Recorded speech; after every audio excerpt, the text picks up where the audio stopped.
My very first job, well, not job, but full-time job in corporate America was my senior year in high school and then right after. I also worked at this place during breaks from school once I went away to college. And then when I got out of college and came back to San Francisco, I worked there full time for a while. I'm not going to tell you the name of the place, but just say it's a large scale institutional investment banking firm that was at the time on Montgomery Street in San Francisco. So this is a very elitist place to work. I met a lot of rich white guys and women, movers and shakers in the financial field. It was a great place to cut my teeth in corporate America. I learned a lot by working with these people.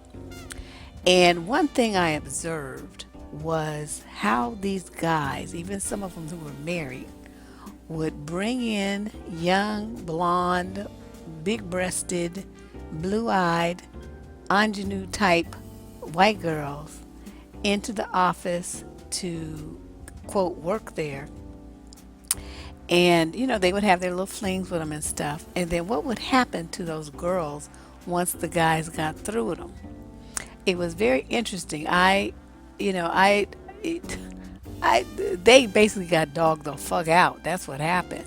But the smart ones got something out of it. They left there with a Series 7 license, which gave them the right to, to trade and sell investments, stocks. And the company had paid for it. Now, if they were smart, that's what they did. It cost thousands of dollars. I have no idea how much it costs now, but that's what the smart ones did. The stupid ones, they would, get the guy. He would give them the keys to their Porsche and their Mercedes and their BMW, whatever. And he might pay the rent on the apartment for him. He'd buy him clothes and give him a credit card and this and that. But 6 months to a year later, he's done. It's a wrap. And he tell them they need to move out. He'd take the keys back to the car, and it was just basically done. A couple of little girls, I liked them, and so when they came in, I was like, well, I'm gonna tell you this, and you can't say where you heard it from. But he's talking about giving you the keys to his car. Tell him you want him to buy you one, and he wants to pay rent on an apartment for you. Tell him to buy you a condo, and he wants to buy you clothes and this and that. Buy the clothes on his credit card and then take them back and get the money. So I was giving them some game, and the smart ones listened to what I said. The dumb ones didn't and came back later crying about it. But the whole purpose of this intro and this window into my early life, because when I started there, I was 16. I was 16 years old. That's how old I was when I graduated from high school.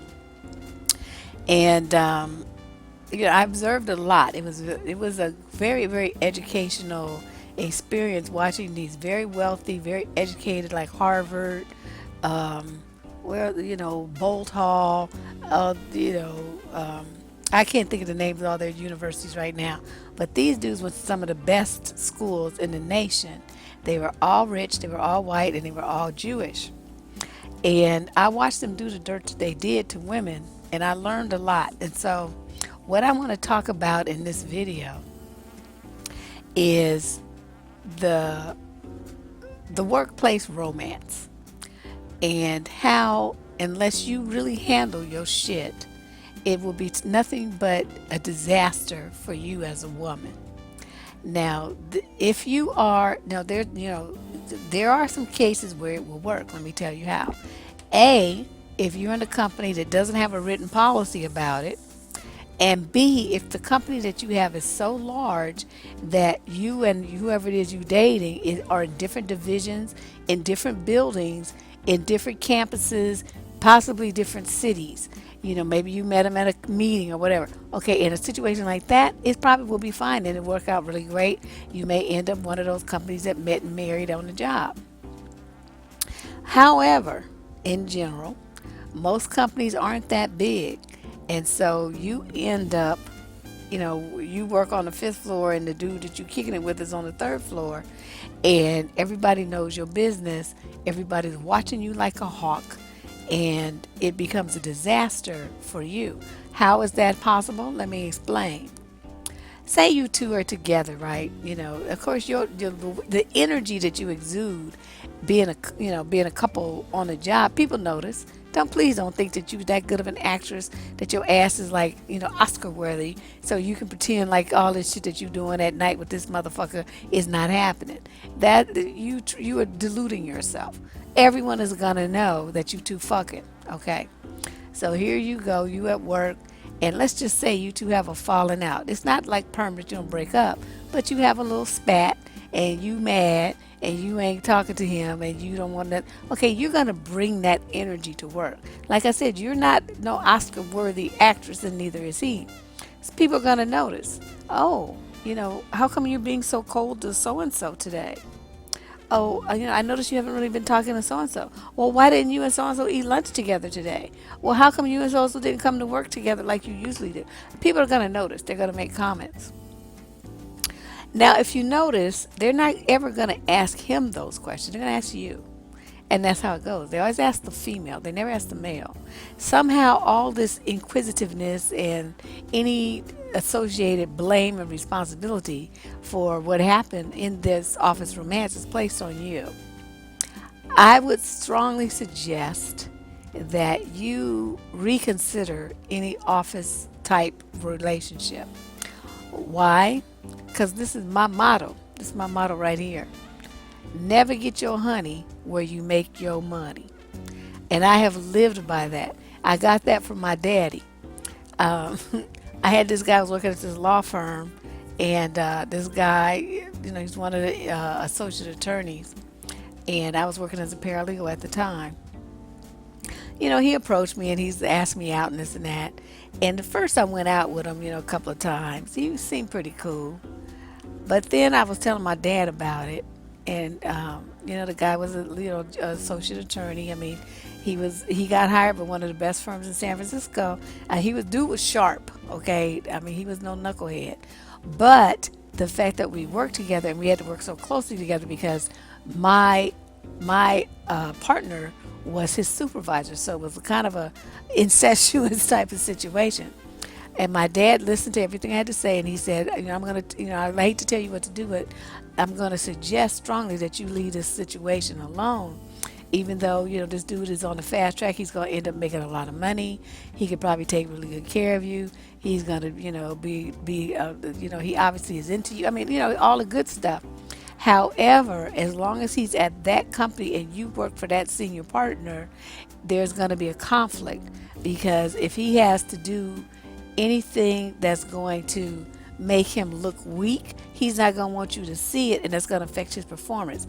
If the partner knows that he has to come down on this guy, he's going to be concerned about how you're going to take it because you're his right hand. And you're going to be looking at both. It was just the way my dad broke it down, I realized that the situation, no matter what happened, unless this dude proposed and we got married and I stopped working there, it was not going to work out really well for anyone concerned. So I told him, I told the guy, and I said, we can't do this. This is one of the major problems that I see because in reality, as adults, especially if you have a high powered type of job where you do a lot of overtime travel, you're an executive level person, whatever, you don't really have a time clock. You stay and do the work until the work is done. You may put in 12 or 15-hour days. And if you're in a close relationship with an individual who's doing the same, it's inevitable that the two of you are going to form some kind of connection. The problem is if you're in a company where that is frowned upon, you're going to have a problem. And so when people tell me that they have a interest in someone who's a coworker, I always ask a couple of questions. Number one, is that person still in is in your same department? Yes or no? If yes, that's a problem. If no, let's proceed and see what else. Okay, well, how associated are you with this other person in their department? Do your departments work together really closely? Are they, logistically close physically? I mean, what's the situation? Well, no, they're in another building, they're in another city. Yes. And if, no, they're right next door. I walk down the hall and that's his department. That's kind of an issue. Okay, number three, and this actually probably should be number one. Does your company have a policy about dating on the job? Is it only between supervisors and people that they supervise, or is it a company-wide policy period? I mean, what's their written policy? Is this going to cost you your job, which basically could mean your livelihood and your financial security until you find another one? Are you willing to put up with that and chasing this romance? So think about that. Is the answer yes? Is the answer no? Either way, you got to think about the repercussions and the losses that you may suffer, as well as the benefits. And you go on and think of different situations that may impact your choices if you decide to go down this route.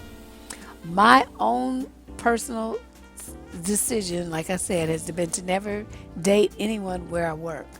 To me, they're just like too many men in the world, and it's like people you dating them, right? They're gonna be hanging out at your desk and wanting to look at you and winking at you and talking to you and going out to lunch with you and coming to work with you and leaving to work with you. I mean, it creates gossip. It creates too much interest. It draws too much attention to you. And if you're the kind of person that's trying to move up, and this person is, perhaps they're not your supervisor, but they're pretty much a big wig in some other department or some other branch of the company, the association is still going to be there. People are going to still assume that even if you move up, that this person helped you, this person used their influence. Altogether, it's kind of a risky situation. I can't tell people what to do. That's not my job. My job here is to get you to think about the pros and cons, the repercussions, the benefits, and to do a cost benefit analysis of every situation that you find yourself in. In this type of situation, I really just don't see, unless that person works in a division in another state, that it's to your benefit to date someone at your job. To me, it's like church and state. Jobs and romance should be kept separate. And this is Deb Cooper from survivingdating.com signing out.